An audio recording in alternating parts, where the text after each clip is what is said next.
islamique est un sujet de société qui, moi, m'intéresse non pas par la dimension religieuse, mais par la dimension éthique. C'est-à-dire ce que je trouve assez intéressant et puissant dans la finance islamique, c'est qu'il y a une éthique qui dirige et qui oriente les actions humaines. Quelles sont les origines de la finance islamique? Alors, les origines de la finance islamique, comme le sait tous, c'est évidemment l'avènement de l'islam. Elle a été appliquée dans toutes les sphères qui, justement, pratiquaient ce qu'on appelle la charia, la loi islamique, la législation, tout simplement. Le mot charia veut dire législation, chemin à suivre. Les 5 grands principes de la finance islamique, on peut peut-être les rappeler? Alors, premier grand principe, bien évidemment, c'est l'interdiction de ce qu'on appelle le préjudice, tiré du hadith la darara wa la dirar, c'est-à-dire on ne subit pas de préjudice, on ne fait pas subir de préjudice à autrui, c'est-à-dire interdit les jeux à somme nulle, les opérations où effectivement il faut que l'autre perde pour que je gagne, c'est fini. Ensuite, l'interdiction de ce qu'on appelle riba, qui est bien évidemment été interdit dans les 3 religions monothéistes, mais la religion qui a gardé cette interdiction très forte, c'est la religion musulmane. Le riba, pour schématiser et le dire très brièvement, le plus important, c'est l'interdiction donc de la facturation du délai de crédit. Donc un crédit pour la finance islamique ne peut qu'être gratuit. Et donc une exception. Pas d'intérêt, c'est ça? Voilà, l'interdiction de l'intérêt, donc de la facturation. Deuxième grand principe, c'est l'interdiction de l'aléa, c'est-à-dire le gharar. Tout contrat doit être clair, pas d'ambiguïté, pas de petits astérix avec des choses qu'on ne comprend pas, donc tout doit être clair et transparent. Et l'interdiction de ce qu'on appelle le maïsir, c'est-à-dire tout contrat ou toute transaction qui dépend d'un événement aléatoire, c'est-à-dire interdit la spéculation, etc. Et puis, un principe positif qui est le partage des profits et des pertes. Évidemment, en finance islamique, avant tout, on a un cercle d'investissement dit halal, dans lequel, évidemment, on va trouver les actifs et activités dites halal, c'est-à-dire licites au regard du droit musulman. Et donc, on va avoir ce qu'on appelle le screening négatif, l'interdiction de certains secteurs dits impurs, comme le tabac, l'alcool, la pornographie, etc., pour n'en citer que cela. Mais le plus important, ce qu'il faut retenir, si on veut retenir quelques mots, c'est que la finance islamique privilégie l'économie réelle, privilégie l'adossement à un actif ou une activité tangible et licite, et évidemment considère l'argent comme une monnaie d'échange et non pas comme l'argent n'amène pas l'argent. Qui sont les acteurs? Et pour quel bilan? Je lui poserai la même question, mais qui sont ces acteurs? En France, on a 2 principaux, donc Swiss Life, mais... Je lui donnerai la parole tout à l'heure. Voilà. Ensuite, on peut souligner la filiale du groupe Banque Populaire, la banque marocaine Banque Chabi. Il y a une dynamique en France, les acteurs sont là, il y a des choses qui se sont passées. Les risques d'amalgame entre 2 termes, d'une part islamique, d'autre part islamiste, qui sont des termes qui peuvent être générateurs de polémiques. Et donc, c'est tout simplement le risque d'image, c'est-à-dire le risque de perdre une partie de sa clientèle qui bloque certains institutionnels dans le développement de solutions d'épargne halal. Et le comble, d'ailleurs, c'est de constater que de grands établissements financiers français développent des solutions d'épargne halal, mais à l'extérieur, via des filiales installées notamment dans des pays musulmans. On s'est rendu compte qu'à cette époque, il n'y avait absolument aucune solution sur le marché et que de nombreux épargnants musulmans pratiquants étaient contraints finalement de laisser leur argent sur un compte courant et que pour eux, c'était une solution par défaut. Alors, en l'occurrence, il est déjà assez difficile à l'heure actuelle de réaliser de l'épargne, mais il est choquant à notre époque de voir que pour un niveau d'épargne finalement identique, un musulman pratiquant est lésé par rapport à un autre épargnant.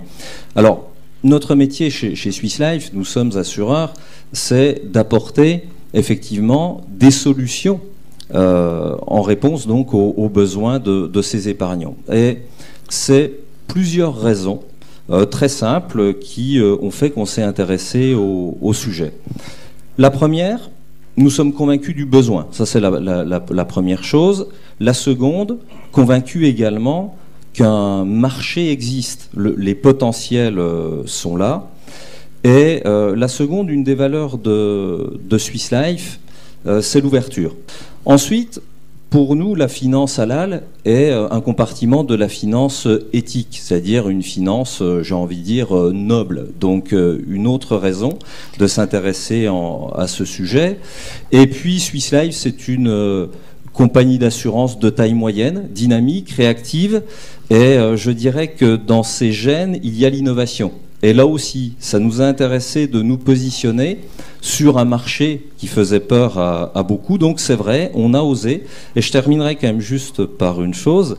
Ce courage a été récompensé notamment par la profession, puisque le contrat dont j'espère vous parler après, Salam Épargne et Placement, a été primé à plusieurs reprises par la profession. Est-ce qu'il y a des risques financiers avec ce type de produit? Quels sont-ils? La finance éthique est également sensible au marché, comme la finance conventionnelle. Maintenant, les risques sont certainement beaucoup moins importants que dans la finance dite conventionnelle. Tariq pourra peut-être préciser mes propos, mais cette finance éthique, d'une part, elle interdit la spéculation, et puis elle contraint à un investissement dans une économie tangible. Et on a pu le voir notamment dans les périodes de forte crise financière. C'est une finance qui a mieux résisté, on va dire, que la finance conventionnelle. Lorsqu'on propose ce type de produit, est-ce qu'il n'y a pas un risque d'écorner un petit peu l'image de l'organisme qui les propose? On va tordre c'est pour tordre un peu le cou à tous ces trucs, mais qu'on se le dise une bonne fois pour toutes. Est-ce que vous n'avez pas cette crainte? Je vous dis ça pourquoi? Parce que tout à l'heure on parlait des banques, des grandes banques françaises qui sont un peu partout dans le monde, mais pas en France. Elles s'affichent pas comme telles. Et Swiss Life ose le faire. Voilà, c'est pour ça que je me dis comment est-ce qu'on gère son image à ce niveau-là, quoi. Alors, il est clair que le risque existe, évidemment. Maintenant, tout en assumant pleinement nos choix, nous avons fait énormément de pédagogie. Quels sont les arguments sur lesquels le CIFI s'est basé pour certifier, conforme à la loi islamique, le produit Salam? On l'appelle assurance vie par abus de langage, mais c'est pas vraiment une assurance vie dans le sens où, dans ce contrat-là, il s'agit d'un épargne-placement, comme son nom l'indique, Salam épargne-placement. Donc comment ça se passe chez CIFI? Donc premièrement, évidemment, il y a une étude de faisabilité, donc avant même n'importe quel client donc, qui nous contacte, une étude de faisabilité pour voir ce qu'on peut faire, ce qu'on ne peut pas faire, parce qu'il est bien beau d'enlever ou d'ajouter des choses, mais si c'est au niveau du droit positif, c'est-à-dire au droit français, ça passe pas, ou du code des assurances, ça passe pas, c'est pas commercialisable, donc ça sert à rien, donc ça sera d'énergie perdue. Ça c'est la première étape, c'est l'avant-propos, on va dire. Ensuite, évidemment, il y a des itérations entre l'équipe des financiers chez CIFI et l'équipe des chouyours chez CIFI et le client de l'autre part pour justement arriver à stabiliser en tout cas les termes du contrat, pour voir ce qu'on enlève, ce qu'on laisse, ce qu'il faut ajouter, etc. pour justement modifier le contrat et le rendre compatible avec les principes de la loi islamique. Et puis ensuite, il y a la fameuse certification, ce qu'on appelle la fatwa, l'avis juridique signée par les chouyours qui sont docteurs de la loi islamique, donc double docteur dans certains cas, on en a 7, c'est CIFI. Et c'est pas fini, puisque la certification, ce n'est que le début. Il y a un suivi à travers ce qu'on appelle l'audit sharia, c'est-à-dire régulièrement, dans ce cas d'espèce, c'est chaque semestre, on va auditer, via un auditeur sharia indépendant, le produit pour vérifier la continuité du respect de label et de la charte sharia qui a été octroyée au début. Donc c'est tout un travail. Alors pour répondre spécifiquement à la question, pour ce contrat Salam Épargne Placement, il a été exclu la garantie d'essai, premièrement, la rente viagère, d'accord, qui constitue l'élément aléa le plus important donc d'un contrat d'assurance vie classique. Donc c'est pas du tout, on n'est pas dans un contrat d'assurance vie classique, donc avec des rendements qui fluctuent à la hausse ou à la baisse selon le marché. Donc le rendement n'est pas garanti. Il y a un rendement attendu mais qui n'est pas garanti. Bien évidemment, il y a dilution du risque parce qu'il y a un certain nombre, donc une soixantaine de fonds qui composent la SICAV Salam, qui est le support de cette assurance vie, qui nous garantit une certaine diversification, donc une dilution du risque. Pas de garantie plancher, pas de garantie prévoyance, etc. Donc ne pas le confondre avec l'assurance vie, qui est une enveloppe fiscale dans le cadre d'une opération d'épargne. Vous êtes au contact de vos clients, c'est pour ça qu'on voulait vous avoir absolument à cette table ronde, pour voir un petit peu comment ça se passait très concrètement lorsque vous parliez de ce type de produit à vos clients. Alors, comment faites-vous sur le terrain avec ce type de produits financiers ? Moi, personnellement, je fais des réunions pour essayer d'expliquer au plus qu'est-ce que c'est que la finance islamique. D'autant plus que, pour une fois, on a un produit auquel tous les musulmans de France peuvent souscrire en restant en accord avec leur foi. C'est vrai qu'il faut garder des termes assez simples, parce qu'au final, la finance islamique n'est pas si compliquée que ça. Elle repose sur des principes assez simples, c'est vraiment du bon sens. Quels avantages vous mettez en avant ? Pourquoi souscrire ? Qu'est-ce que vous leur dites finalement ?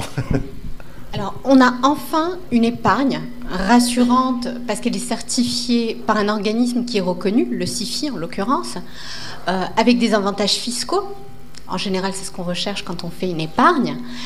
Et puis, pour résumer, maintenant que Swiss Life a eu l'audace de se lancer, je pense qu'il ne faut absolument pas hésiter et y aller. On attendait ça depuis longtemps. Ça va être le mot de la conclusion, et c'est un honneur, puisque c'est l'imam de Marseille, mosquée Bilal Cher Ahmed, qui va clôturer.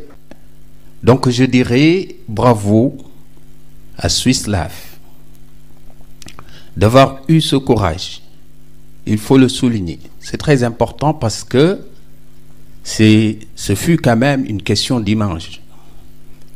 Swiss Life, eh bien, aurait pu faire comme les autres banques qui sont ici, refusent de faire de la finance islamique ici en Europe, mais la font quand même dans les pays du Golfe. Et ça, c'est important de le souligner. Donc c'est normal, c'est logique que Swiss Life puisse avoir ce prix de l'audace. C'est très important. Au niveau de l'islam, revêt d'une importance majeure. Bien sûr, il va y avoir des doutes ici ou là, parce que ça n'a jamais été fait. Ça a été relaté ici, et c'est vrai. Pendant très longtemps, on m'a interrogé sur la finance islamique. Le musulman, tant qu'il n'a pas de solution, il peut faire comme il peut. Mais dès lors qu'il y a une solution qui est proposée, alors là, il a l'obligation de s'intéresser. Et c'est très important. Et là, vous venez de nous offrir quelque chose qui est très important, parce qu'on ne peut plus dire en tant que musulman, je ne savais pas, je n'avais pas l'opportunité, il n'y avait pas de proposition. Et nous disons tout simplement bravo à Swiss Life, parce que vous auriez pu vous dire que oui, il y a une question d'image qui se pose, et bien non.